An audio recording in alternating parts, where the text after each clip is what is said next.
नमस्कार. मागच्या वेळेला आपण माहिती तंत्रज्ञान कायदा 2000 मध्ये कायद्याच्या प्रमुख व्याख्या बघितल्या. त्याच्यामध्ये आपण नोंद बघितलं, ज्याला आपण प्रवेश म्हणतो, प्रेषिती बघितलं, डिजिटल सही कशी असतं ती बघितलं, संगणक बघितलं, संगणकचं तुमलं नेटवर्क बघितलं, संगणक यंत्रणा त्याच्यावर आपण चर्चा केली, आधार सामुग्री बघितली, त्याच्यानंतर इलेक्ट्रॉनिक्स दस्तऐवज काय आहे ते बघितलं, इलेक्ट्रॉनिक्स रेकॉर्ड्स किंवा अभिलेख काय आहे ते बघितलं, त्यानंतर त्याची कार्याच्या बाबतीमध्ये व्याख्या बघितल्या, माहिती की, डबल की, कायदा, ओरिजिनेटर, सुरक्षा पद्धती, ॲसिमेट्रिक क्रिप्टो सिस्टमवर आपण चर्चा केली, त्याच्यानंतर डिजिटल सही कशी असतं त्याच्यावर आपण चर्चा केली, त्याच्यानंतर सुरक्षा आणि कार्यपद्धती याच्यावर आपण चर्चा केली, त्याच्यानंतर डिजिटल सही कशी राहील याच्यावर आपण चर्चा केली, सुरक्षा कार्यपद्धती काय आहे याच्यावर सुद्धा आपण काल चर्चा केली. आज बघूया की इलेक्ट्रॉनिक्स गव्हर्नन्स काय आहे ते बघूया. आता इलेक्ट्रॉनिक्स गव्हर्नन्स म्हणजे नेमकं काय की इलेक्ट्रॉनिक्सच्या साधनाच्या किंवा माध्यमाच्या जे काही सरकारी सेवा ज्या आहेत व सूचनाचे जे काही प्रदान जनतेला करण्याचे साधन होय, एकंदरीत सांगायचं म्हणजे काय की इलेक्ट्रॉनिक्स गव्हर्नन्स म्हणजे इलेक्ट्रॉनिक साधनाच्या ज्या काही माध्यमातून सरकारी सेवा व सूचनाचे प्रदान जनतेला करण्याचे एक काय साधन आहे. मग इलेक्ट्रॉनिक्स रेकॉर्डची कायदेशीर जबाबदारी काय राहणार किंवा ओळख काय राहणार, तर कोणत्याही कायद्यामध्ये माहिती आणि इतर कोणतीही बाब जी काही लेखी स्वरूपामध्ये मुद्रित स्वरूपात असेल अशी तरतूद करण्यात आली असेल तर कायद्यात काही अंतर्भूत असेल तर जर अशी माहिती किंवा बाब. आता सगळ्यात महत्त्वाचं म्हणजे पहिलं काय राहणार त्याच्यामध्ये की इलेक्ट्रॉनिक स्वरूपामध्ये दिलेली किंवा उपलब्ध करून दिली आणि नंतरच्या संदर्भामध्ये वापरता येण्याजोगे असावे म्हणून प्रवेशयोग्य असली तरी अशा आवश्यकता पूर्ण करणे मानले जाईल. म्हणजे इलेक्ट्रॉनिक्स रेकॉर्डची कायदेशीर ओळख कोणती होईल, कोणत्याही कायद्याची माहिती आणि कोणतीही बाब लेखी स्वरूपात मुद्रित असेल अशी. ठीक आहे. त्यानंतर डिजिटल सही कायद्याची मान्यता काय राहणार, माहिती किंवा इतर कोणतीही बाबी सहीने प्राधिकृत करण्यात आलेली असेल किंवा दस्तऐवजावर कोणतीही व्यक्ती त्याची सही करीत असेल त्यावर तिची सही असेल अशी कोणतीही कायद्याची तरतूद असेल तेव्हा. त्यानंतर शासन आणि त्याच्या एजन्सीमध्ये जो काही इलेक्ट्रॉनिक्स रेकॉर्ड आणि डिजिटल सहीचा वापर कोणत्याही कायद्यामध्ये असणार, बरोबर, म्हणजे समुचित ज्या काही शासनाच्या किंवा मालकीच्या किंवा नियंत्रणाखाली कोणत्याही कार्यालयात, प्राधिकरणाकडे किंवा मंडळाकडे आणि एजन्सीकडे कोणतेही प्रपत्र म्हणा, अर्ज म्हणा किंवा कार्यालयात, प्राधिकरणामध्ये, मंडळाकडे किंवा एजन्सीकडे होणारे प्रपत्र असेल. दुसरं सगळ्यात महत्त्वाचं म्हणजे कोणतेही लायसन्स, परमिट किंवा मंजुरी विशिष्ट रीतीने देण्यात येणारी किंवा मंजूर करण्यात आलेली यासाठी तरतूद करणे. मग सगळ्यात महत्त्वाचं म्हणजे आपण बघूया की इलेक्ट्रॉनिक्स रेकॉर्ड टिकवून ठेवणे किंवा जतन करणे म्हणजे नेमकं काय. आता दस्तऐवज किंवा अभिलेख, बरोबर, किंवा माहिती निर्दिष्ट कालावधीसाठी जे काही जतन करण्यात आलं किंवा अथवा टिकवून ठेवण्यात आलेलं अशी तरतूद जर का एखाद्या कायद्यात करण्यात आली असेल तर त्या दस्तऐवजात किंवा अभिलेखात किंवा इलेक्ट्रॉनिक्स नमुन्यामध्ये टिकवून ठेवण्यात आली असेल तर सगळ्यात महत्त्वाचं म्हणजे काय, त्यामध्ये अंतर्भूत असलेली माहिती नंतरच्या संदर्भामध्ये वापरता येईल. आणि दुसरी, इलेक्ट्रॉनिक्स अभिलेख मुळात ज्या नमुन्यामध्ये निर्माण करण्यात किंवा पाठवण्यात आले असेल किंवा मिळविले असतील त्याच्या मूळ स्वरूपाचे जे काही प्रतिनिधित्व करू शकेल अशा स्वरूपात टिकवून ठेवण्यात आला असेल तर, किंवा अशा इलेक्ट्रॉनिक्स रेकॉर्ड्समुळे ज्याचे इच्छित स्थान, मी कशावर स्ट्रेस करतो आहे, इच्छित स्थान, मूळ स्वरूपामध्ये असलेलं इच्छित स्थान ते पाठवण्यासाठी किंवा मिळवण्यासाठी तारीख ओळखीचे सोयीचे होईल अशी तपशील अशा इलेक्ट्रॉनिक्स अभिलेखामध्ये उपलब्ध असतील. नियम, विनिमय इत्यादी इलेक्ट्रॉनिक्स गॅझेटमधून प्रसिद्ध करणे. नक्कीच जे काही नियम असतील किंवा ज्या काही विनिमय असतील, जे काही मार्केट असेल त्याच्यामध्ये कोणतेही नियम, आदेश, उपविधी, अधिसूचना किंवा इतर कोणत्याही बाब राजपत्रकामध्ये प्रसिद्ध करण्यात येईल आणि अशी तरतूद करण्यात आलेली असेल तेव्हा असे नियम, विनिमय, आदेश, उपविधी किंवा अधिसूचना कोणतीही बाब जर शासकीय राजपत्रकात किंवा इलेक्ट्रॉनिक्स राजपत्रकामध्ये प्रसिद्ध करण्यात आल्यास ती अशी आवश्यकता पूर्ण करणे असे मानण्यात येईल. त्यानंतर तुम्ही एक बघाल की दस्तऐवज एवं इलेक्ट्रॉनिक स्वरूपात स्वीकारण्यात आले पाहिजे असा आग्रह कोणालाही धरता येत नाही. कलम किंवा सेक्शन 6, 7 व 8 अंतर्भूत असलेली कोणतीही गोष्ट कोणत्याही व्यक्तीला केंद्र शासनाच्या किंवा राज्य सरकारच्या किंवा राज्य शासनाच्या कोणत्याही मंत्रालयाने किंवा विभागाने किंवा कोणत्याही कायद्याने स्थापन केलेल्या किंवा केंद्र शासनाने किंवा राज्य शासनाच्या नियंत्रणामध्ये असलेल्या किंवा त्याच्याकडून निधी देण्यात येणाऱ्या कोणत्याही प्राधिकरणाला किंवा मंडळाला कोणतेही दस्तऐवज इलेक्ट्रॉनिक्स रेकॉर्डच्या स्वरूपात स्वीकारले, दिले, निर्माण केले, ठेवले किंवा जतन केले पाहिजे किंवा कोणतेही जे काही आर्थिक व्यवहार असतील, चाहे ते सेंट्रलचे असो की स्टेटचे असो, म्हणजे केंद्रीय असो की राज्य सरकारचे असो, इलेक्ट्रॉनिक्स नमुन्यात केले पाहिजे असा आग्रह धरण्याचा अधिकार देता येत नाही. हे सगळ्यात महत्त्वाचं आहे. म्हणजे दस्तऐवज फक्त इलेक्ट्रॉनिक स्वरूपामध्ये स्वीकारण्यात आले पाहिजे असा आग्रह धरता येत नाही किंवा आपण ठरवू शकत नाही. त्यानंतर डिजिटल स्वाक्षरी संबंधाच्या नियमाचा केंद्र शासनाचा जो काही अधिकार आहे तो अधिकार काय आहे की डिजिटल सिग्नेचरचा प्रकार काय आहे. त्याच्यानंतर डिजिटल सिग्नेचर ज्या प्रकारे व ज्या स्वरूपामध्ये जोडता येईल ती रीत व स्वरूप काय आहे. त्याच्यानंतर डिजिटल सही जोडण्याच्या व्यक्तीची ओळख पटविणे सोपे जाईल अशी रीत व कार्यपद्धती कोणती आहे ते सुद्धा आपल्याला सांगावं लागेल. इलेक्ट्रॉनिक्स रेकॉर्डची नियंत्रण प्रक्रिया आणि त्याची सचोटी किंवा सुरक्षा व गोपनीयता याबाबत पुरेशी खात्री देणारी प्रक्रिया कोणती राहील ते सगळ्यात महत्त्वाचं आहे. आणि डिजिटल सिग्नेचरचा कायदेशीर स्वरूप देण्यासाठी जी काही आवश्यक जी कोणतीही बाब असेल ती विहित करता येतं. मग त्याच्यानंतर आपण बघूया की इलेक्ट्रॉनिक्स अभिलेखाचे आरोपण काय आहे. तर ओरिजिनल रीडरचा जो काही स्वतः पाठवता येईल किंवा अथवा सेकंड जे आपण म्हणू की त्या इलेक्ट्रॉनिक्स अभिलेखाच्या संबंधामध्ये जे काही ओरिजिनेटरच्या वतीने किंवा कृती करण्याचा जो काही प्राधिकार असणाऱ्या व्यक्तीला पाठविला असेल अथवा ओरिजिनेटर किंवा त्याच्या वतीने स्वयंचलिताने कार्यरत होण्यासाठी आखलेली माहिती यंत्रणेमध्ये पाठवला असेल तर ओरिजिनेटर आरोपित करता येईल. मग आपण बघूया की सुरक्षाविषयक मार्गदर्शन तत्वे कोणते कोणते आहेत किंवा आपण असं म्हणू शकतो की त्याचे उपाय कोणते कोणते आहेत ते आपण बघूया. तर माहिती सुरक्षा कार्यक्रमाची जी काही अंमलबजावणी होत असते त्या अंमलबजावणीमध्ये सगळ्यात महत्त्वाचं म्हणजे कसं असतं की सुरक्षाचं धोरण स्वीकारणे, सुरक्षा प्रमाणक नियमावली किंवा विकास व अंमलबजावणी, माहिती वर्गीकरण किंवा पद्धतीचा विकास व अंमलबजावणी, व्यवस्थापन सुरक्षा, स्वयंनिर्धारित प्रक्रियेची अंमलबजावणी, त्याच्यानंतर चालू असलेल्या सुरक्षा कार्यक्रमाचे जतन व कार्यान्वयन आणि प्रशिक्षण या सगळ्या सुरक्षा अंमलात आणण्यासाठी संघटनेची किंवा व्यक्तीची जबाबदारी निश्चित करणे आवश्यक असते. मग माहितीचे वर्गीकरण आपण काय म्हणू की जी काही माहिती संवेदनशीलता आणि संघटनेच्या बाबतीमध्ये तिचे जे काही महत्त्व असेल त्यानुसार माहितीचे वर्गीकरण करण्यात आले पाहिजे किंवा संवेदनशील माहिती हाताळण्यासाठी किंवा तिचे रक्षण करण्यासाठी संघटनेचा सल्ला देण्यात यावा. माहितीचे वर्गीकरण, निवर्गीकरण, लेबलिंग, साठवण किंवा प्रवेश नष्ट आणि वर्गीकृत आधार सामग्रीचे पुनर्निर्मिती या प्रक्रियेमुळे निर्माण होणारा प्रशासकीय भाग या गोष्टी विचारात घेण्यात याव्यात. त्यानंतर आपण बघूया की प्रत्यक्ष आणि प्रवर्तनविषयक सुरक्षा काय राहणार.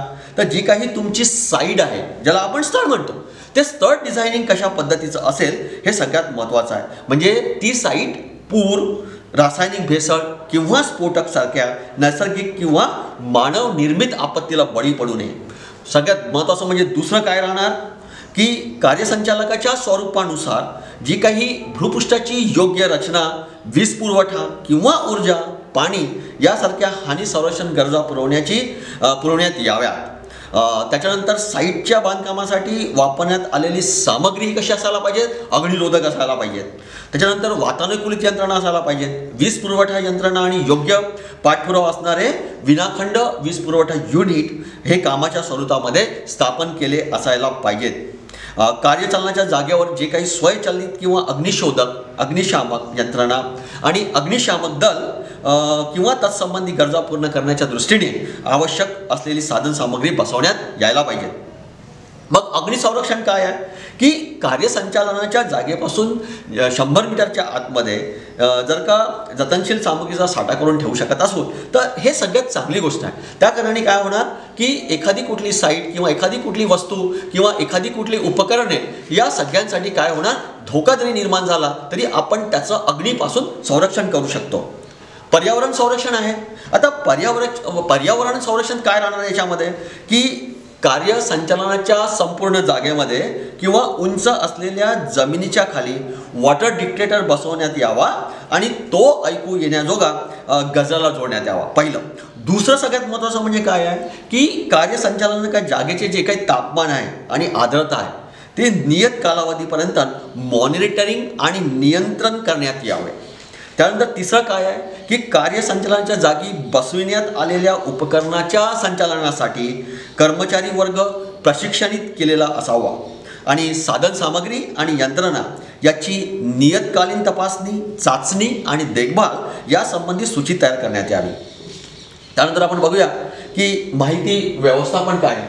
आता माहिती व्यवस्थापन हे आहे की यंत्रणा प्रशासन, ज्याला आपण सिस्टम ॲडमिनिस्ट्रेशन म्हणतो, बरोबर.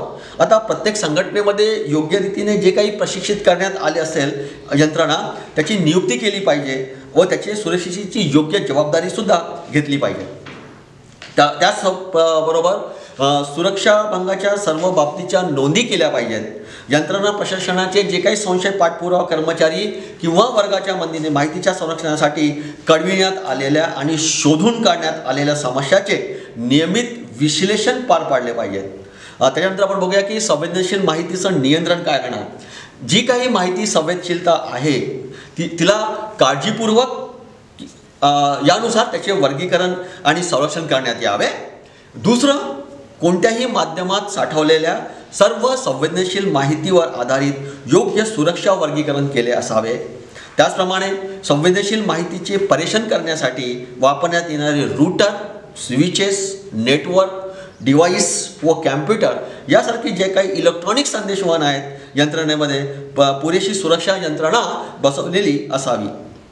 मग संवेदनशील माहिती सुरक्षा काय आहे तर ती सगळ्यात महत्त्वाचं आहे की अतिशील किंवा अतिशय संवेदनशील प्रकारची जी काही माहिती आहे ती सुरक्षितपणे काढता येईल अशा माध्यमात साठवण्यात यावी आणि कोणत्याही अधिकृत व्यक्तीला त्यात प्रवेश करणे शक्य होऊ नये म्हणून ती एनक्रिप्टेड नमुन्यात ठेवण्यात यावे. ज्याला आपण म्हणतो ना हँडल करून ठेवलेला आहे ना, बरोबर आहे ना, किंवा आपण त्याला सेव्ह करून ठेवलेला आहे किंवा आपण असं म्हणतो की त्याला कोडिंग्स दिलेले आहेत. त्या कारणाने काय होणार की ती माहिती कुणाच्या हातामध्ये लागणार नाही. ज्या व्यक्तीजवळ आपण जी ठेवलेली आहे त्या व्यक्तीजवळच ती माहिती असेल, बरोबर. त्याच्यानंतर आपण बघूया की संगणकाचा गैरवापर किंवा प्रतिबंधन काय आहे ना. संगणक व संगणकीय माहिती याच्या गैरवापरापासून रक्षण करण्यासाठी प्रतिबंधक, अटकाव करणारे व प्रतिरोधक उपाय अंमलात यावे, योजण्यात यावे. उपाय योग्य रीतीने लिहून ठेवण्यात यावे व त्याच्या नियमितपणे आढावा घेण्यात यावा. एक.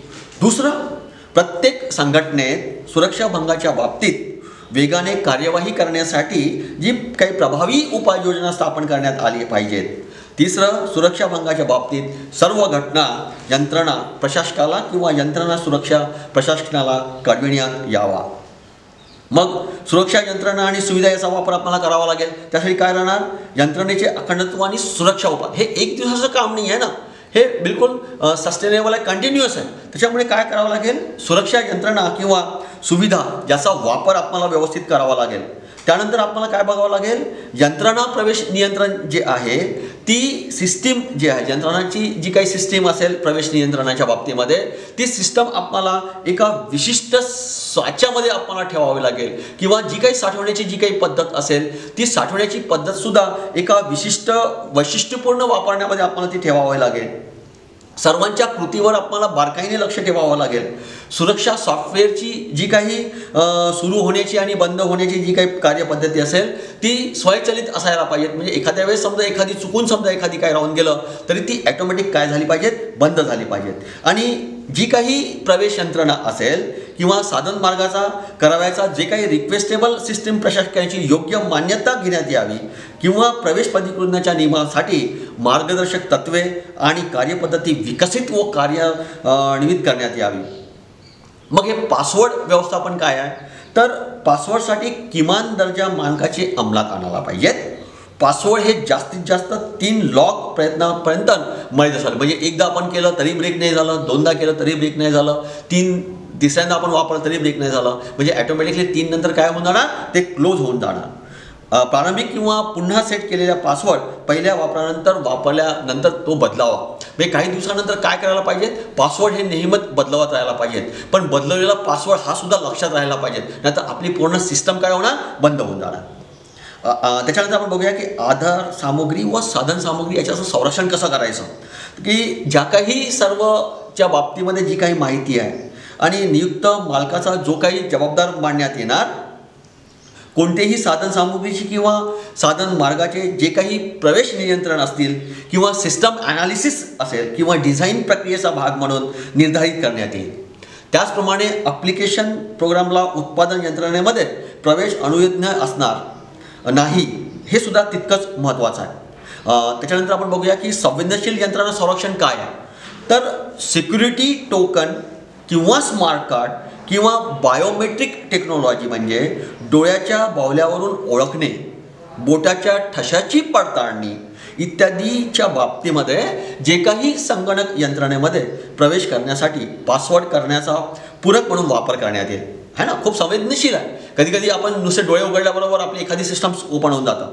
त्याचप्रमाणे आपण बघितलं की ATM मध्ये आपण गेल्यानंतर आपण कार्डचा वापर करतो, नंतर आपण आपला पासवर्ड नंबर टाकतो आहे, बरोबर.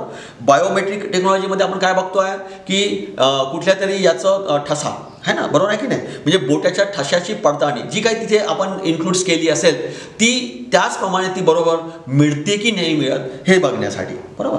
त्याच्यानंतर आपण बघूया की संगणक यंत्रणा प्रोसेसिंग संवेदनशील आधार सामग्रीचा ज्या काही बाबतीमध्ये दुसऱ्या संघटनेच्या प्रवेशाला प्रतिबंध असेल किंवा ती पूर्णपणे नियंत्रित असतं. आणि तिसरं, संवेदनशील आधार सामग्रीच्या बाबतीमध्ये त्याची गोपनीयता आणि सत्यता याच्या संरक्षणासाठी साठवणीमध्ये किंवा आधार सामग्री किंवा इन्स्क्रिप्ट करण्याचा विचार करण्यात येईल. मग आपण बघूया की डाटा बॅकअप आणि ऑफसाईट रिटेक्शन्स काय आहे ना. तर बॅकअप कार्यपद्धती किंवा ही कागदोपत्री लिहिण्यात यावी किंवा अनुसूचित करण्यात यावी किंवा स्वनियंत्रित करण्यात यावी. आता जनरली असं होतं की ते स्वनियंत्रित असतं, बरोबर, की आपला जो काही डाटा असतो तो बरोबर बॅकअप घेत असतो. म्हणजे एक समजा आपण की समजा इनपुट्स केली बॅकअपची, तर सगळ्याचा सगळा डाटा पूर्ण काय होईल, बॅकअप होणार. दुसरं, संपूर्ण ऑपरेटिंग सिस्टम किंवा ॲप्लिकेशन सॉफ्टवेअरसाठी मूळ डिस्कचा एक संच जतन करून ठेवण्यात यायला पाहिजेत. क्रिटिकल जी काही सिस्टम असेल, डाटा असेल किंवा फाईल सर्व्हर किंवा सॉफ्टवेअर असेल, ज्याचा संपूर्ण बॅकअप दर आठवड्यामध्ये घेण्यात यावा. प्रत्येक लॉन LAN ज्याला आपण प्रत्येक लॉन म्हणतो, LAN लॉन सिस्टीमला प्राथमिक तथा बॅकअप ऑपरेटरला व्यवसाय दर आठवड्यात करण्यात आला पाहिजे किंवा कार्यसंचालकाने सातत्य निश्चित करण्याच्या दृष्टीने असला पाहिजे. मग हार्डवेअर आणि सॉफ्टवेअरची देखभाल आपण कशी करणार, तर इलेक्ट्रॉनिक्स इमिग्रेशन्समुळे होणाऱ्या ज्या काही हस्तक्षेप असेल त्याचा परिणाम करण्याच्या दृष्टीने जी काही माहिती साधन सामग्रीमध्ये योग्य ठिकाणी आणि योग्य रीतीने बसविले पाहिजे, सगळ्यात महत्त्वाचं म्हणजे. दुसरं, हार्डवेअरची इन्व्हेंटरी आणि ज्याला आपण कॉन्फिगरेशन म्हणतो त्या चार्टची आपल्याला देखभाल करायला पाहिजे. हार्डवेअरची प्रतिकृती, कागदपत्रे तयार करणे आणि त्यामध्ये केलेल्या बदलाचं नियंत्रण हे सुद्धा आपल्याला खूप महत्त्वाचं आहे. साधन सामुग्री व सेवा याची देखभाल आपल्याला सतत करावी लागेल. वीज, वातानुकूलित याचा पूरक सुविधाची ओळख आपल्याला असायला पाहिजे. संगणक, हार्डवेअर, सॉफ्टवेअर आणि त्यात बसवलेले आणि वापरलेले फर्मवेअर याची देखभालाची योग्य व्यवस्था करण्यात आली पाहिजे. संगणक यंत्रणेच्या जागी नेटवर्क इन्स्टॉलेशन्स किंवा कक्षामध्ये जी काही आपण देखभाल करतो ती कर्मचारी वर्गाला संघटनेच्या प्रतिकृतीमध्ये कर्मचाऱ्याकडून संरक्षण देण्यात यायला पाहिजे. सगळ्यात महत्त्वाचं म्हणजे जे काही सिस्टीम सॉफ्टवेअर आहे ते सिस्टम सॉफ्टवेअर हे ॲटोमॅटिकली रन होईल, कारण की जे काही सॉफ्टवेअर आहे त्याला ऑप्शन्स आणि पॅरामीटर किंवा व्यवस्थापकाकडून पाहणी करण्यात यावी आणि त्याला मान्यता देण्यात यावी. त्याचप्रमाणे सिस्टीम प्रोग्रामला जी काही ॲप्लिकेशन सिस्टम्स किंवा आपण डाटा म्हणू किंवा प्रोडक्शन्स इनवॉइसमेंटमध्ये जे काही प्रोग्राम्स फाईलमध्ये प्रवेश असणार नाही याचीसुद्धा आपल्याला काळजी घ्यावी लागेल. त्याचप्रमाणे आपण बघूया की नेटवर्क संपर्क सुरक्षा काय असणार, तर नेटवर्क संपर्क सुरक्षा संवेदनशील जी काही माहिती असेल ती योग्य तंत्राचा अवलंब करून सुरक्षित करण्यात यायला पाहिजे. नेटवर्क ही बाह्य रचना आणि सूची याचे दस्तऐवज करून जतन करण्यात आलेले पाहिजेत. मग नेटवर्क प्रशासन काय आहे, तर प्रत्येक संघटनेमध्ये योग्य रीतीने प्रशिक्षित असा नेटवर्क प्रशासकीय नेमणूक केला पाहिजे आणि नेटवर्क प्रशासनाचे जे काही नेटवर्कचा नियमित आढावा घेतला पाहिजे आणि त्याच्या सुरक्षेसाठी प्रत्यक्ष किंवा तर्कशुद्ध किंवा कार्यात्मक सुरक्षा किंवा उपाय पुरविण्यासाठी पुरेशी उपाययोजना केली पाहिजे. नेटवर्क्समध्ये प्रतिकृत व कायदेशीर सॉफ्टवेअरचा वापर करण्यात यावा. संगणक नेटवर्क कामकाज संनियंत्रित करण्यासाठी सुरक्षित नेटवर्क व्यवस्थापन यंत्रणा कार्यान्वित केली पाहिजे. त्याच्यानंतर समस्या आणि व्यवस्थापन आणि त्याचा अहवाल, म्हणजे जे काही समस्या असतील, ज्या काही कळविण्यात आलेल्या असेल त्या व्यवस्थापन करण्यासाठी नोंदणी, मागोवा व त्याची स्थिती कळविणे यासाठी यंत्रणा स्थापन करण्यात यावी. आणीबाणीसाठी जे काही म्हणजे आपत्कालीनसाठी जे काही सिद्धांत असतील ते सुद्धा आपल्याला बघावं लागतील. त्याचप्रमाणे सुरक्षा घटना व कळविणे व प्रतिसाद काय राहील ते सुद्धा आपल्याला बघावं लागतील. म्हणजे काय झालं की एखाद्या वेळेस सुरक्षाविषयक घटनाची हाताळणी व त्यात समन्वय साधण्यासाठी समन्वयकाला सुरक्षा घटकाची जी काही संबंधित असलेल्या सर्व घटना कळविण्यात याव्यात. त्याचप्रमाणे कळविण्यात आलेल्या घटना, केलेली कृती, पाठपुरावा कृती आणि संबंधित असलेली इतर माहिती कागदोपत्री ठेवण्यात यावी. त्याचप्रमाणे त्रासदायक सॉफ्टवेअर किंवा नेटवर्कमधील प्रवेश, सॉफ्टवेअर बग यासारख्या सुरक्षा यंत्रणेला अडचणीत आणणाऱ्या घटकासह सुरक्षिततेशी संबंधित सर्व घटकांना पाठपुरावा करण्याची कार्यपद्धती निश्चित करण्यात यावी. आपत्कालीन व्यवस्थापन काय आहे तर माहिती यंत्रणा बंद पडल्यास किंवा सोयीचा नाश झाल्यास सेवेची विशिष्ट पातळी कायम ठेवण्याची निश्चिती करून घेण्यासाठी आपत्कालीन सुधारणा योजना विकसित करण्यात यायलाच पाहिजे. मग आपण बघूया की अपराध आणि दंड नेमका काय आहे ना. ऑफेन्सेस अँड द पेनॉल्टीज ज्याला आपण म्हणू, अपराध आणि दंड. तर सायबर गुन्हे हे वेगवेगळ्या स्वरूपामध्ये केले जाऊ शकते. जे गुन्हे ज्या स्वरूपात होतील त्या स्वरूपामध्ये गुन्हेगाराला शिक्षा ठोठावण्यात येईल अशी तरतूद या सायबर नियमामध्ये करण्यात आलेल्या आहेत. त्याच्यामध्ये सगळ्यात महत्त्वाचं म्हणजे सगळ्यात पहिलं काय आहे की संगणक साधनमार्ग दस्तऐवजामध्ये ढवळाढवळ करणे होतं ना. एखाद्या वेळेस की जर का संगणक साधनमार्गामध्ये जर का काही लोकांनी त्यामध्ये दस्तऐवज केली आणि समजा त्यांनी त्याचा वापर केला, चोरून नेली, तर मग अशा वेळेस काय होणार की जो कोणी व्यक्ती तो लपविण्यात किंवा नष्ट करण्यात किंवा त्याचा फेरफार करण्यास लावेल त्याला 3 वर्षाचा तुरुंगवास शिक्षा किंवा 2 लाख रुपयाचा दंड किंवा या दोनोपैकी दोन्ही पण, म्हणजे 3 वर्षाचा तुरुंगवास तसंच त्याचप्रमाणे 2 लाख रुपये हे दोन्ही शिक्षा त्याला ठोठावण्यात जातील. त्याचप्रमाणे दुसरं अपराध काय की संगणक यंत्रणेचा भेद करणे, ज्याला आपण हॅकिंग म्हणतो, हॅकिंग करणे. आता त्याच्यामध्ये मग पेनल्टीज काय राहणार की जर का कोणी असं केलं की एखाद्या संगणक समजा हॅक केला आणि तिथली समजा संपूर्ण माहिती समजा चोरून नेली, तर अशा याला काय होईल की 3 वर्षाचा तुरुंगवास किंवा 2 लाख रुपयाचा दंड किंवा दोन्हीही आहे ना, बरोबर आहे ना. म्हणजे 3 वर्षाचा तुरुंगवास किंवा 2 लाख रुपयाचा दंड किंवा दोन्ही शिक्षा त्याला होतील. अश्लील मजकूर इलेक्ट्रॉनिक स्वरूपामध्ये प्रसिद्ध करणे है ना, हे आजच्या याच्यामध्ये सगळ्यात जास्त हे झालेलं. हां, कोविड-19मध्ये सगळे लोक घरी होते, सगळ्यात जास्त इंटरनेटचा वापर करण्यात आलेला आणि त्यामध्ये असं दिसून आलं की जे काही इलेक्ट्रॉनिक्स माध्यमामध्ये अश्लील छायाचित्र त्याचप्रमाणे अश्लील गोष्टीचा खूप मोठ्या प्रमाणामध्ये वापर झालेला. आणि या सगळ्यासाठी जर का एखाद्या वेळेस समजा जर का असं कोणी दोषी समजा तुम्हाला दिसून येईल तर आणि समजा त्याच्यावर समजा आरोप सिद्ध झाला तर त्याच्यामध्ये सुद्धा 10 वर्षापर्यंतचा तुरुंगवास आणि 2 लाख रुपयाचा दंड, म्हणजे 10 वर्ष शिक्षा किंवा 2 लाख रुपयाचा दंड किंवा दोन्ही शिक्षा, 10 वर्षापर्यंतचा शिक्षा आणि 2 लाख रुपये अशा दोन्ही शिक्षा त्या व्यक्तीला होऊ शकतात. त्यानंतर माहिती विस्तारित करण्यासाठी सुविधा पुरवण्यात नियंत्रणाच्या वर्गीकरणाला निर्देश.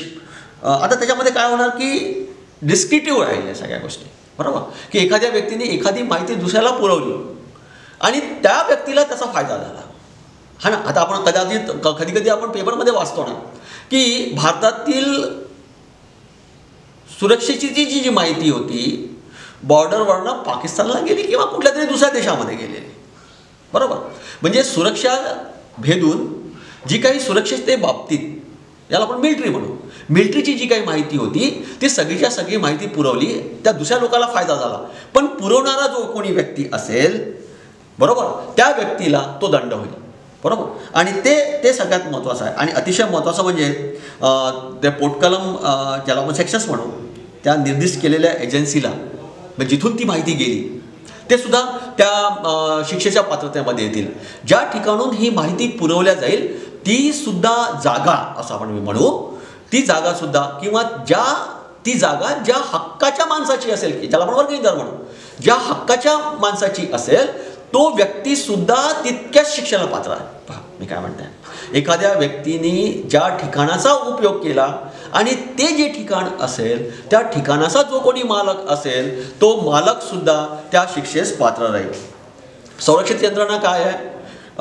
योग्य सरकार राजपत्रिके असेल, त्याचप्रमाणे चुकीची माहिती शास्तीसाठी असेल किंवा विश्वासातेचा आणि ज्याला आपण म्हणू गुप्ततेचा भंग केला असेल, त्याचप्रमाणे विशिष्ट तपशील चुकीचा असलेल्या डिजिटल सिग्नेचरचं प्रमाणपत्र प्रसिद्ध करण्याची शास्ती केली असेल, बरोबर. म्हणजे प्रमाणपत्र त्यांनी दिलं चुकीच्या याच्यामध्ये, लबाडीच्या प्रयोजनासाठी जे काही प्रसिद्ध करण्यात आलं असेल ते सुद्धा, भारताबाहेर केलेल्या गुन्ह्याचा किंवा उल्लंघनाचा कायदा लागू असेल, जप्त करणे असेल एखादी गोष्ट किंवा गुन्ह्याचे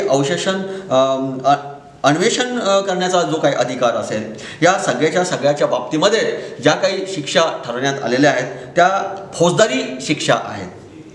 त्याचप्रमाणे माहिती तंत्रज्ञान कायद्यातील चाचेगिरी आणि बौद्धिक संपदा अधिकार काय आहे ते मी तुम्हाला सांगतो, की माहिती तंत्रज्ञान कायद्याच्या प्रतिलिप्यावर किंवा एकस्ववर किंवा व्यापार चिन्ह या बौद्धिक संपदाच्या बाबतीमध्ये जे काही उल्लेख केलेला नाही या कायद्याने काही अपराध व उल्लंघन याची सूचीबद्ध केलेले आहे. परंतु प्रतिलिपीदार, एकस्व, व्यापार चिन्ह याच्या बाबतीमध्ये कोणतेही उल्लेख नाही आहे.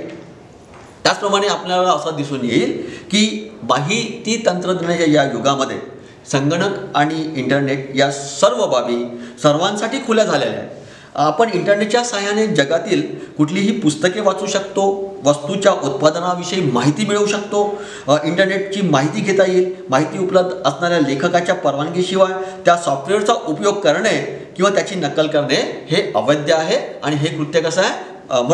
म्हणून त्याच्यामध्ये त्यांनी असं म्हटलं की माहिती तंत्रज्ञानाच्या चाचेगिरी आणि बौद्धिक संपदाचा जो काही अधिकार असेल तो अधिकार कशावर असेल? ग्रंथावरचा हक्क मिळविणे, व्यापार चिन्ह, एकस्व आणि डिझाईन या 4 गोष्टीवर असेल आणि या सगळ्यात महत्त्वाच्या गोष्टी आहेत. Okay, thank you.